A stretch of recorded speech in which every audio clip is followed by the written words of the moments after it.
एक बार एक व्यक्ति ने महान फिलोसोफर सुकरात से पूछा कि सफलता का रहस्य क्या है, what is the secret of success. सुकरात ने उस इंसान को कहा कि वह कल सुबह नदी के पास मिले, वहीं पर उसे अपने प्रश्न का जवाब मिलेगा। जब दूसरे दिन सुबह वह व्यक्ति नदी के पास मिला तो सुकरात ने उसको नदी में उतरकर नदी गहराई की गहराई मापने के लिए कहा। वह व्यक्ति नदी में उतरकर आगे की तरफ जाने लगा। जैसे ही पानी उस व्यक्ति के नाक तक पहुंचा, पीछे से सुकरात ने आकर अचानक से उसका मुंह पानी में डुबो दिया।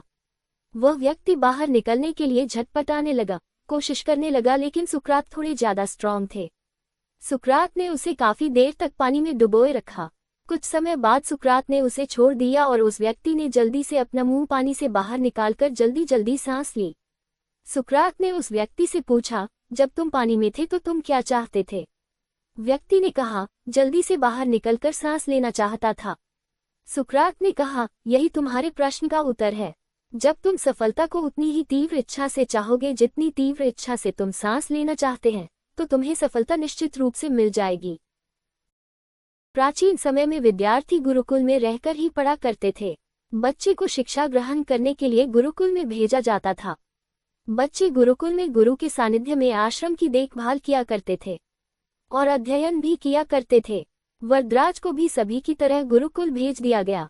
वहां आश्रम में अपने साथियों के साथ घुलने मिलने लगा, लेकिन वह पढ़ने में बहुत ही कमजोर था। गुरुजी की कोई भी बात उसके बहुत कम समझ में आती थी। इस कारण सभी के बीच वह उपहास का कारण बनता है। उसके सारे साथी अगली कक्षा में चले गए, लेकिन वो आगे नहीं बढ़ पाया। गुरुजी ने भी आखिर हार मानकर उसे बोला, बेटा वरदराज, मैंने सारे प्रयास करके देख लिए हैं। अब यही उचित होगा कि तुम यहाँ अपना समय बर्बाद मत करो। अपने घर चले जाओ और घर वालों की काम में मदद करो। वरदराज ने भी सोचा कि शायद विद्या मेरी किस्मत में नहीं है, और भारी मन से गुरुकुल से घर के लिए निकल गया।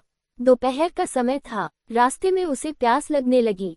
इधर उधर देखने पर उसने पाया कि थोड़ी दूर पर ही कुछ महिलाएं कुएं से पानी भर रही थी। वह कुएं के पास गया।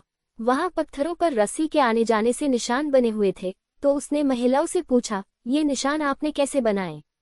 तो एक महिला ने जवाब दिया, बेटे ये निशान हमने नहीं बनाए। ये तो पानी खींचते समय इस कोमल रस्सी के बार बार आने जाने से ठोस पत्थर पर भी ऐसे निशान बन गए हैं। वरदराज सोच में पड़ गया।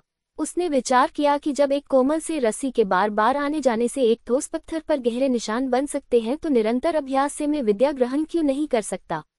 वरदराज ढेर सारे उत्साह के साथ वापस गुरुकुल आया और अथक कड़ी मेहनत की। गुरुजी ने भी खुश होकर भरपूर सहयोग किया।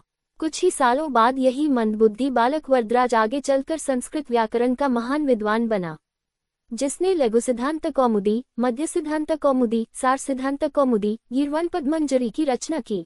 शिक्षा मॉरल। दोस्तों, अभ्यास की शक्ति का तो कहना ही क्या है। यह आपके हर सपने को पूरा करेगी। अभ्यास बहुत जरूरी है, चाहे वो खेल में हो या पढ़ाई में या किसी और चीज में। बिना अभ्यास के आप सफल नहीं हो सकते हो। अगर आप बिना अभ्यास के केवल किस्मत के भरोसे बैठे रहोगे, तो आखिर में आपको पछतावे के सिवा और कुछ हाथ नहीं लगेगा। इसलिए अभ्यास के साथ धैर्य, परिश्रम और लगन रखकर आप अपनी मंजिल को पाने के लिए जुट जाए।